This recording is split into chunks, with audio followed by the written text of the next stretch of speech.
Hello everybody and welcome back to the Fantasy Football Fix YouTube channel. My name is FPL Phillips and it's going to be another one of my team selection videos that I'm bringing to you all today. As I'm recording things though, Game Week 7 hasn't actually concluded. You'll of course know how it ended in the Luton against Burnley game, but my rank's probably not going to be affected too much by that one unless Morris ends up scoring a hat-trick or something, which would actually negatively impact my rank. But best of luck to you in that game. Hopefully your players did well, but we're going to move into having a look at my Game Week 8 team, whether or not I'm using the wild card. Also discussing the captaincy because there's a serious case for going against Erling Haaland this week as Man City travel to Arsenal. And then also taking a look at the computer-generated top 10 predicted point scorers for this game week with some of the top targets that the computer and that algorithm think you should be bringing into your teams for Game Week 8. So all that to come. Stay tuned. Make sure to subscribe if you're new around here. Without any further ado, let's get into things.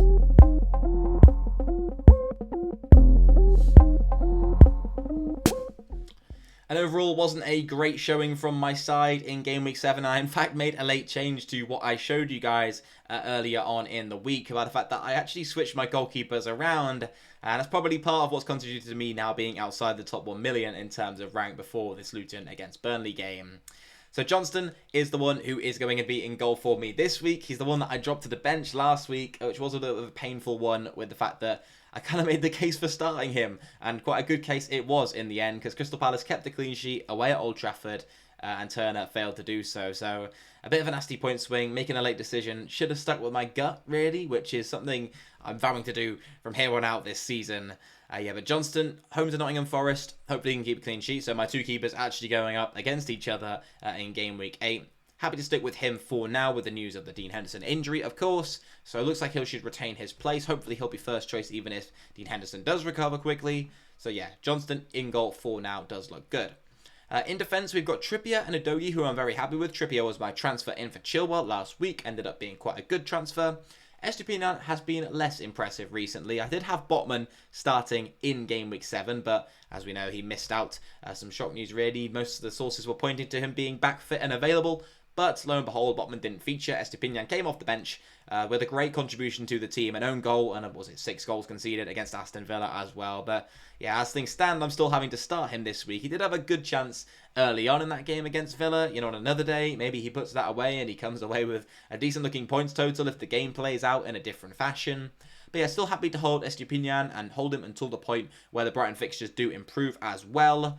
I have Botman down there on the bench if he does recover, as mentioned. I am considering a defensive transfer. It will have to be a hit if I make another transfer, though, because I have already made a change to my midfield. And I went early with a Saka to Son move. Now, granted, it does look a bit weird to take Bukayo Saka out. Manchester City don't look their best at the moment. They are away from home. Saka is usually pretty good at home. So yeah, it is a bit of a bold choice, especially when I could have taken someone out like a Marcus Rashford even and gone down that route. But I did gamble with it early with the thought and the knowledge that I can fall back on the wild card if I need to. Not that I would bring Saka back in on the wild card, but I was thinking like I'll do that just to catch the price rise on Heung-min Son because I'm very likely going to want to bring him in this week, probably for Saka anyway. And I'm happy to hold Marcus Rashford for one more week. And that's kind of what's putting me off the wild card in general at the moment, is as much as I'm not convinced by Mbeumo and Brentford and also Marcus Rashford and Man United and Foden as well in my midfield, 3 of the main issues in my team really, I'm not really that keen on the alternatives, and switching to a Diaby this week, does look very nice. But there aren't that too many other midfield options outside of Mohamed Salah who I'm liking the look of. And of course, if I go Salah, then funds become an issue. If I want Heung-min Son and Haaland as well, I've got Trippier in defence. I'd probably have to downgrade him to Burn. There's a lot of sacrifices I have to make in my team elsewhere, and I'm not 100% sure that I need Salah, at least right now. Maybe around the Game Week 10 mark, if I play my wild card then, is when I will consider going for Salah. So I'm just willing to hold off for now with the wild card, is basically my thinking on that. Especially because I'm very happy with my forward line as well. I like Erling Haaland and Julian Alvarez as a forward line pairing. I still have that triple Man City attack, which with Rodri missing out doesn't look as convincing to own. I think he's a big miss for them, as we saw against Wolves, and he's probably going to be a big miss for the 2 games that he's going to miss out on. So, all part of the argument for holding Saka, I assume, if those of you are choosing to do so. I think he could do some damage against Man City, but he was just the one that I wanted to sacrifice to be able to bring in the Korean for the captaincy option against Luton as well. As I already mentioned, we've got Botman down there on the bench alongside Turner. Of course, in goal, we've got Kabore, who hopefully brought me back more than 0 points today, which is more than can be said for some players in my team and other teams this week. And then Obama as well, who's dropped about 0.5 million in value by this point and is certainly hurting my bank balance. But I still have a mil left in the bank. If I was going to take a hit this week, it will probably be something to do with Kabore out for another defender, giving me, you know, a good, strong back five that I can rotate in and out, because I basically want to bench Estepinian for the next 2 weeks or so anyway. Botman is looking like he might be injured, so I could go Kabore to even a Dan Burn, some other defender in that kind of 4 to 5 million price bracket, go with them and bench Estepinian against Liverpool. But to be honest, I feel like transfers aren't that valuable on defenders at the moment in this season as a whole. I think more recently they have been, with the Newcastle defence coming good. But outside of that, I'm not overly convinced by doing so. And I can't get someone like a Pedro Porro in because I already have triple Spurs now with the addition of Son to my side. So there are some options I am looking at and will be comparing and analysing. Whether a defender is worth a hit as well is always another question. If it was a free transfer, I'd be considering it a lot more. But overall, relatively happy with my team, and I now have a decision to make with regards to Son and Haaland. I'm also going to be adding in one further player who I'm sure you guys will also be considering for the captain's armband if you own him, and as one I've already mentioned with regards to a wild card, and Mohamed Salah. Could he be the captain option to go for this week? Let's find out with the captaincy matrix.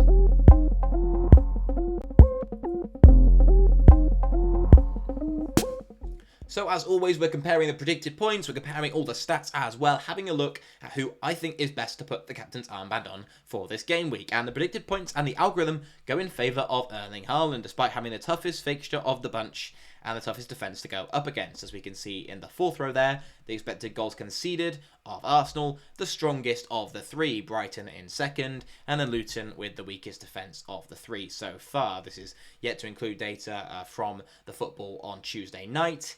You can check that out for yourself using the OptaStats tool with it all updated to the latest day. If you'd like to do so, the links are down in the description to check out that portion of the website. We've got Erling Haaland then on 5.9, Salah on 5.6, and Son on 5.3, so very evenly spread by 0.3 of a predicted point per piece.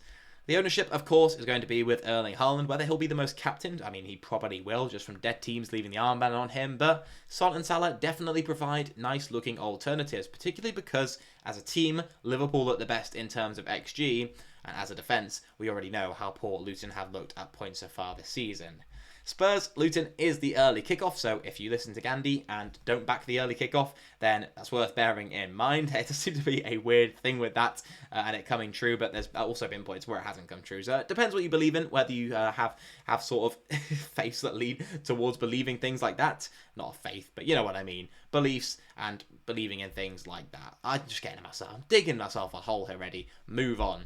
In terms of expected FPL points of the individual players, we've got Erling Haaland in at 8.04 per 90, Salah on 7.94, so not too far behind at all. Son 6.85, which does include a few of the earlier game weeks when he wasn't playing in this role that we've seen him play through the middle. So he does look good. In terms of who I'm going to be sticking the captain's armband on, you've already seen it's Son at the moment, and I will be going for him over Erling Haaland, I think, this week, especially with, as I mentioned, how important I think Rodri has been to the Man City side and how it is going to hurt the output of the Manchester City attack with him missing from the heart of their midfield.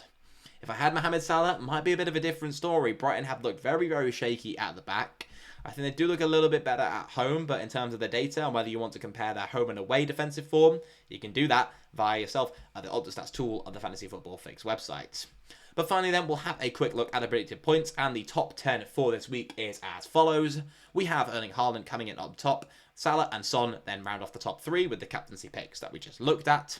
We've then got a goalkeeper coming in, so Leno at 4.7 million in this week. And we've got Ream as well of Fulham on 5.0 predicted points.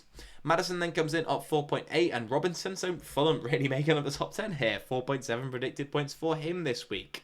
We've also then got Flecken, we've got Darwin, and we've got Diop rounding off the top 10. So definitely a bit of a different looking top 10 this week. Flecken's a very interesting one, given that he's going up against Manchester United in that fixture. So interesting to see there. You know, well, Johnston definitely proved that you can do it last week. Let's see if Brentford are able to keep a clean sheet in that one, which personally I don't see, but the algorithms definitely proven me wrong in the past, as it does pretty weekly in Eddie versus the algorithm, which, speaking of which, you should tune into tomorrow if you haven't already seen an episode. I hope to catch you there.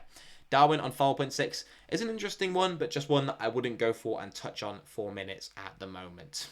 But yeah, that's going to wrap up things for this video. I hope you guys have enjoyed it. Make sure to leave a thumbs up down below if you did.